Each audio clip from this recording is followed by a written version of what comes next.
Hey guys, J-Man Major 12 here.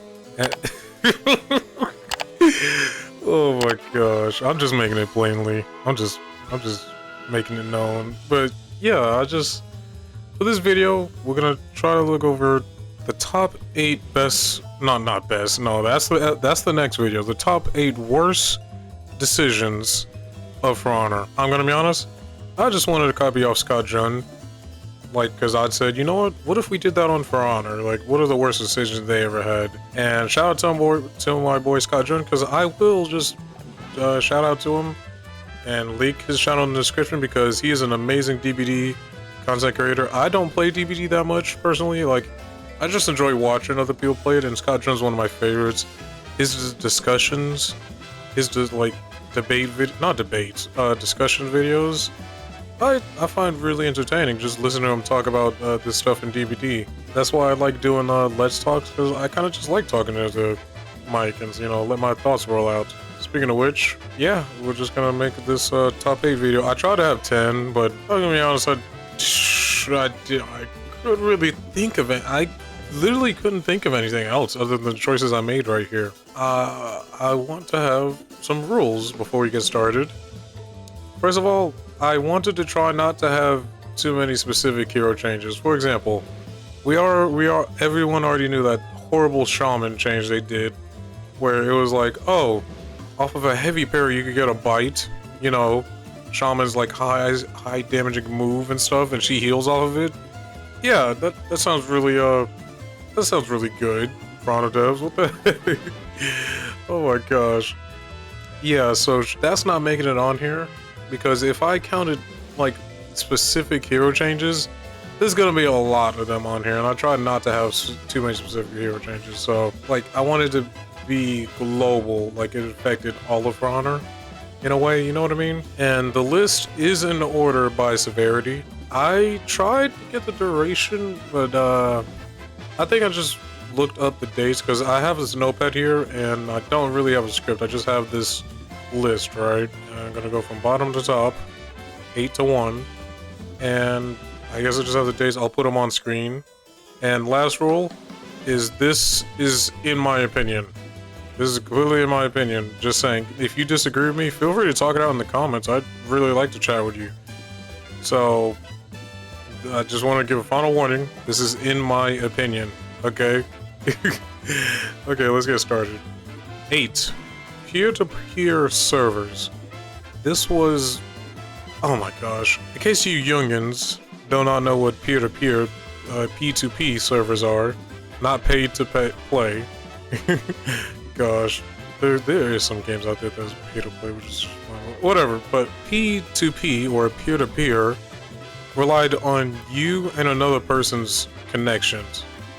Yeah, you can imagine how, you can imagine how that looks, especially when I'm like fighting someone and I am in the States, right? Let's say if I fight someone in Canada, yeah, no, that's no, like, and then oh my gosh, even if you have the best internet connection, I fear that it just will not work. You need dedicated servers. Good thing they added that eventually, because this was launched For Honor. God forbid, man, you had to deal with all those. If someone left, like, we're dealing with leavers now, but if someone left, like, and they were the host, you had to wait years because you'd be stuck on a host migrating thing.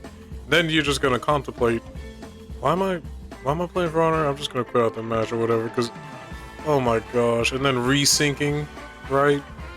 That's what happens when the host is just, gosh, it sucks, man. It just sucks. It was a horrible decision, but hey, at least they walked it back. Now, 7. Making the testing grounds not meaningful. Now, this is why I said in my opinion. First of all, the recent testing rounds they've been having, they're not hitting, Chief. They are not hitting at all. First of all, I do like you, For Honor devs. I think you guys are amazing. You have your times of crap. I mean, this video is proof of it, but oh my gosh.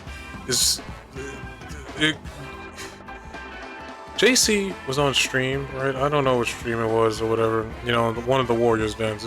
He was talking about people complaining about testing grounds, and I was like, oh, okay, what's the complaint or whatever?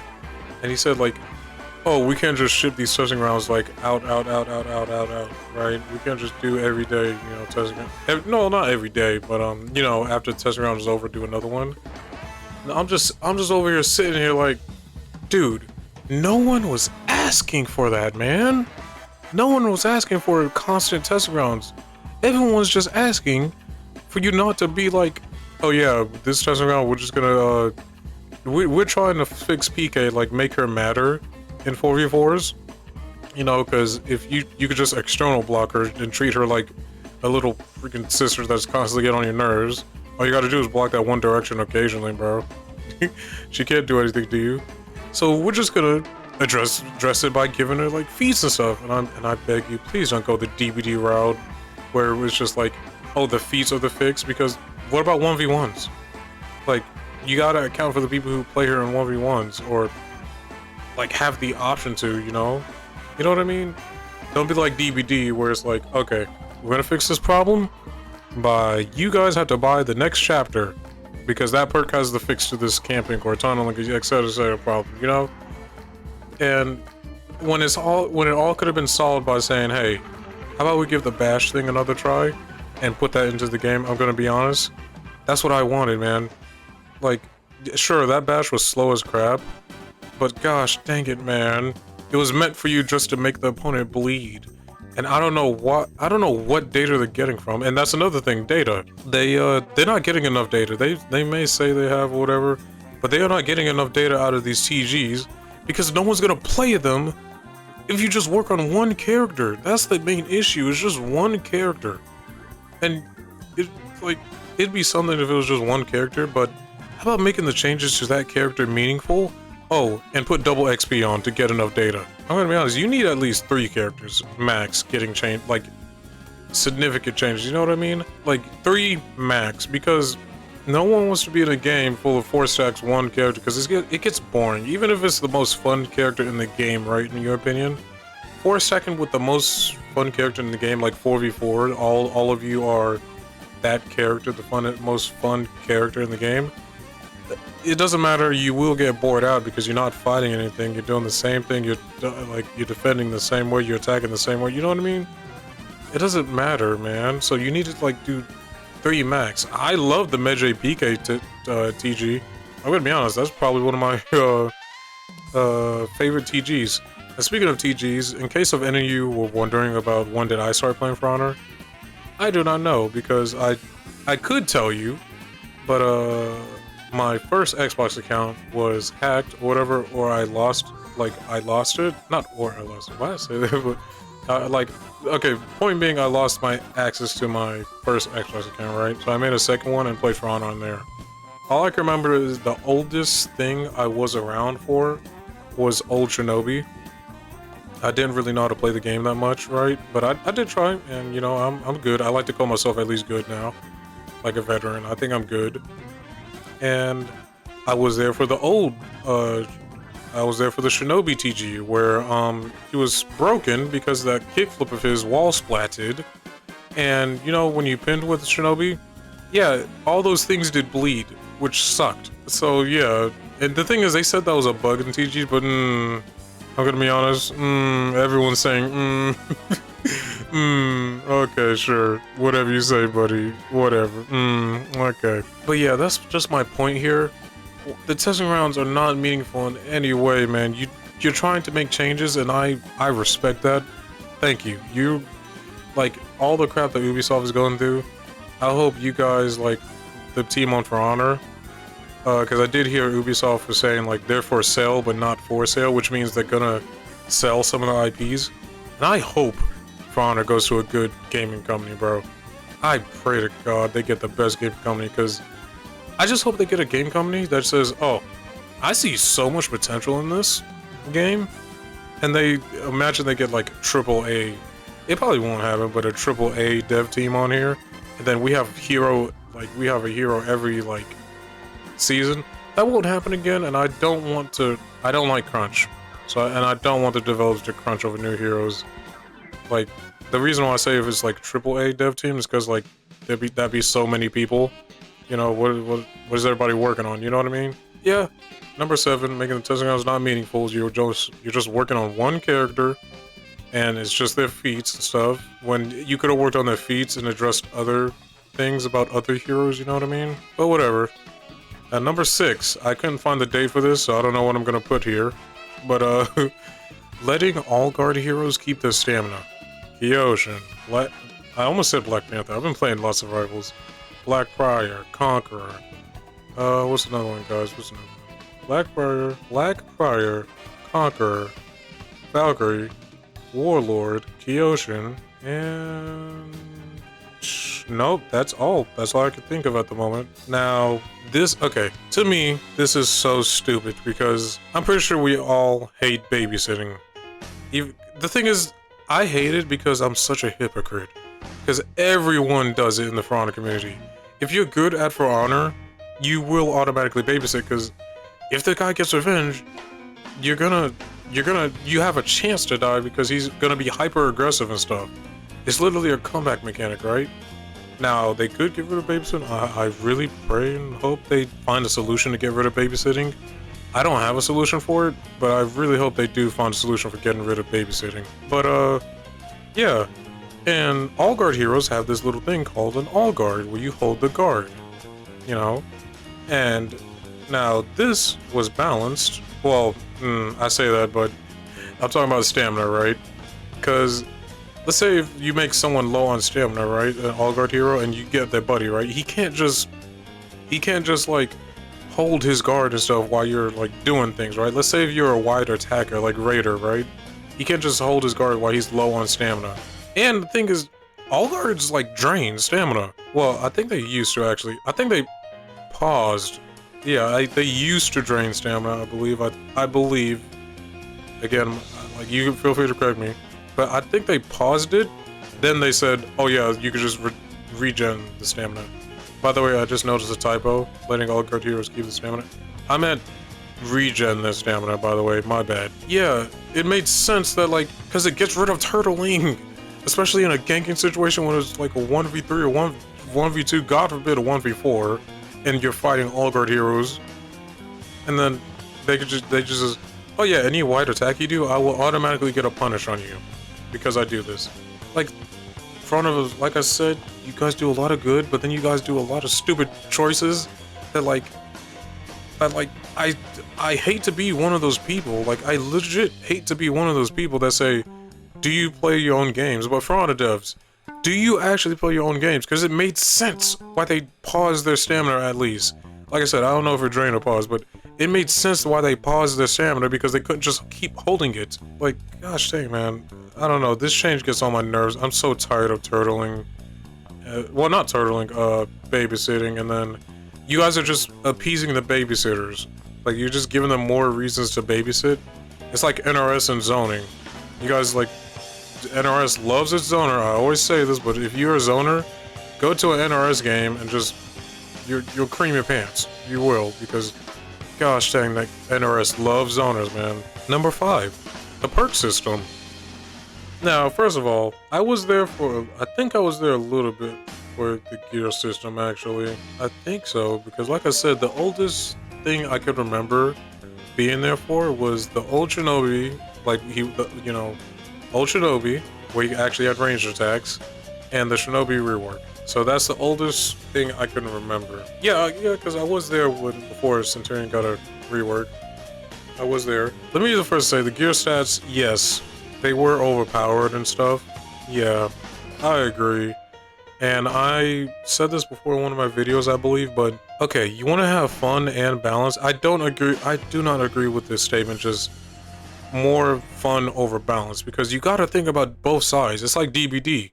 I know I keep referencing DBD, but you know, just Scott Jones the inspiration for this video. I just wanted to connect it. But anywho, it's like DBD.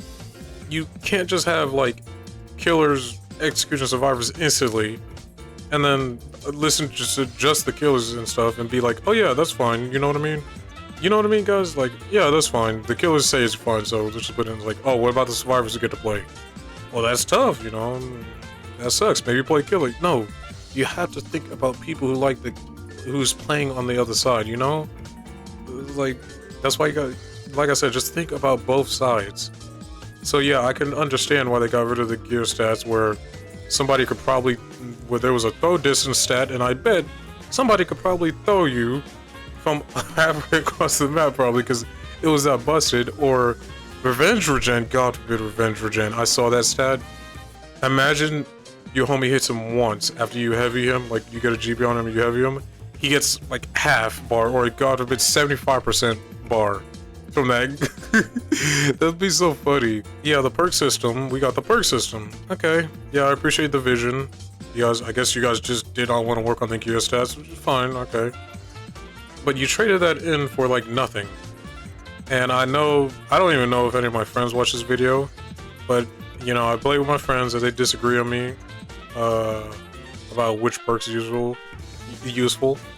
And no, and I know you're gonna be mad, but this is just in my opinion, you know, well, not mad, but disagree, you know what I mean. But yeah, the majority of perks in this game suck balls, and they are absolutely useless. Wow, I get like a movement speed boost on spawn and on revive. Cool. Wow, super sonic. I get to have hyper armor when I'm running away in revenge. I'm in revenge. This is a comeback mechanic. If anything, you're encouraging the run away playstyle. Like, come on, bro. I say that, but like, I do consider running away a tactic. Like, that's fine if you want to run away. Like, for example, when I play For Honor, you know, I mostly play 4v4s. I don't play duels or brawls or anything like that. And Breach mainly, right? Breach is my favorite game mode because it's just so long. There's so much action. I just like fighting, right? And, okay, last train of thought. I'm sorry. I guess I just blacked out. But last train of thought, I guess. When I'm fighting in revenge, I don't plan on running away. You know what I mean? Oh, wait. I just remembered what I thought. I'm so sorry. Yeah, I'm so good at this last talk, guys. Let's say all my friends, you know, I have a full squad, so 3 of my friends versus 3 of their, like, no, even better scenario. 2 of my friends are jumping this one guy. I'm gonna be honest, I'm running away from that fight because it's just, like, let's say me and one of my friends is jumping this one guy, then another one of my friends join in. I'm probably gonna run away and be like, you guys can handle that, because what is the point of jumping someone? I mean, okay, I said that stupidly. What is the point of, like, doing that? You're wasting 3 people on one guy. There's no point on doing that. You know what I mean? When one of you, like, could just go be doing something, and that's what I do. I'd be like, okay, I'm just gonna do something else. And not that, like, they took my prey or anything. For anybody who thinks like that, like, oh, they took your prey. Like, no, I'm fine with them, like, jumping in and be like, okay, because I could just do something else. I could get banned, or I could pull the cauldron or whatever, you know. So yeah. This is just, I think it's a bad decision, unless the only way they can literally fix this is by making the perks useful, or whatever. Like, for goodness sake, just make the majority of them useful. Literally only the heavies, like, benefit from the perk system. One class out of this entire game, except for VG and Sohei, because they know how busted it is on heavies before, that are not VG and Sohei. Where, like, they're dang near unkillable at, like, low health. Dang near, bro. So yeah, this is the perk system. You guys replaced, like, peak to meh. And well, I say peak, but like gear stats. Just watch this one Slanderous video where he just reworked the gear system to just like, oh, because you could have builds in For Honor. But wait, for going by Slanderous thing, you can just have builds in For Honor. Like, this one game would just, oh no, it'd just be fun. Like, I don't know, a sprinting, well, I don't know why you would make a sprinting build, but you could make a sprinting build if you want. You could have a, let's see here, a revenge, a full-on anti-ganking thing. You could have a glass cannon, like you do more attack, but your defense is down. Although I don't know if it works like that, but still. Anywho, moving on to number 4, the faction war stagnation. This one is for me. This is one of me pick. But like, the faction war does not matter. I'm not talking lore because, and I'm not talking lore, right? I try not to put lore anything because it's like, I think of For Honor as a fighting game, but And unfortunately, the fighting games come with people not caring that much about the stories, which kind of sucks when these game companies are putting this time and money into all the fighting games, and then you don't care, like the devs don't care, the players don't care about the story. Just give us our characters. I mean, look at Heihachi. Like I said, I could literally play Tekken 7. I could literally say you have to play Tekken 7 because Heihachi dies in that one, But nah, nah. So Tekken 7 was just a waste of a story. Literally does not matter. And then some people would be like, oh yeah, it doesn't matter, Tekken stories are always stupid. Like, I just want Heihachi back. It's like, but you could have had it, like, and the devs thought, oh yeah, we had to justify it in the story. No, you don't. Is you could just make it non-canon. Okay, back to For Honor. I'm sorry. Back to For Honor. The faction war stagnation. What I mean is that how faction war doesn't matter. That's my main issue with it. How you can make it matter is like, first of all, how about you put more benefits to it? Like, and also, I will put it up on screen, but this one guy had a really good rework to faction war. It was like, Ubisoft is like a DM or whatever, but I'll put it up on screen and I'll try to put it in the link in the description, because I think what he cooked was fire with the faction war. It actually made it meaningful, like you cared. Oh, and also just me adding on to his idea. How about we have the points give more things? Like when I plant my flag, and yes, I plant my flag in front. It's like a habit of mine that I have to deploy my troops, right? Even though I say it doesn't matter. If I were to give it something, make the boost more meaningful. How about a 10% drop rate? Actually, yeah, how about a 10% drop rate for, I don't know, I don't really care about drop rates, but how about 10% more XP? 10%? How about even this? 6% more steel gain? That'd be a good one. That'd make people care. Like, even if it's just 6%, like, oh, wait a minute, you're telling me you can increase my steel if I put my flag here? Yeah. You know what I mean? That'd make people think. Now, we'll get to the top 3 here. Hope everyone's ready. Reflex Guard. Now, oh my gosh. I get that they wanted to make a class different. I get they wanted to make assassins different. And fair enough for making them unique, but God forbid, man. This wasn't helpful in 1v1s and 4v4s. In 1v1s, you constantly had to switch your guard around, which was just annoying. You had to move your stick and stuff. And in my opinion, I believe that would mess with your reactions a bit. And plus, your opponent could just look at your guard and see that it's going away, which is crazy. And also, keep in mind that, like, Shinobi's, like, I believe it was half a second until they changed it to, like, not static guard, but they changed everyone's reflex guard to be the same, which was, I don't know what it was, but it was way longer than Shinobi's being half a second, I believe. It was really fast. If you don't know what a reflex guard is, and you're watching this video, and thank God you don't, bro. It was the darkest times. God forbid you play 4v4. Because when you block something with reflex guard, it just turned off. It wouldn't stay in the same guard, Like, let's say I block from the right. You would think that, okay, how about, since it's a timer, like, and it's lasting, maybe it's staying in the same place, right? Wrong. It would just go away. And then that would get people, obviously. It sucks, so you couldn't anti-gank, and that it made anti-ganks more respectful for an assassin, but god dang it, gosh dang it. Dude, you did not want anti-gank as an assassin. That'd be my hell. That'd be my personal hell. Holy fudge. Thank God they got rid of it. Oh my goodness. That's all I can say for Reflex Guard. It was just a horrible idea. Oh my gosh, wait a minute.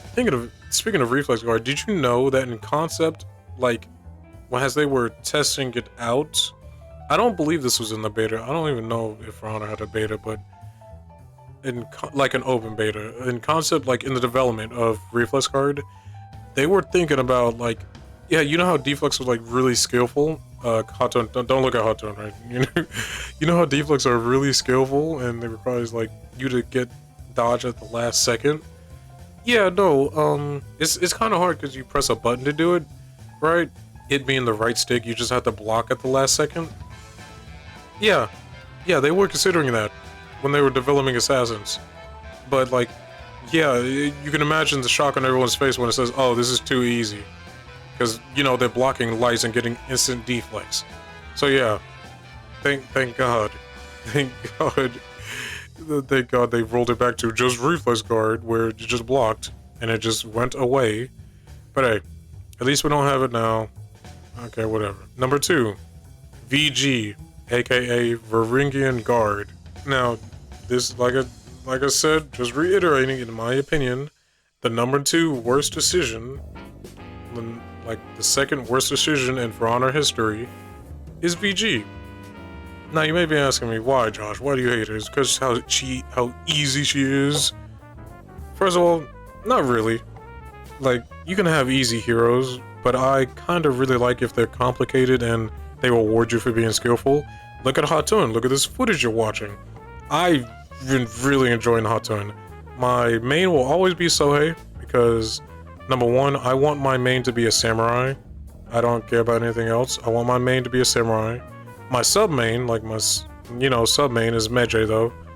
Because Sohei to me is just fun. Like, he's like B tier in my opinion, but he's fun, right? So, the reason why I hate VG is because of her blockade.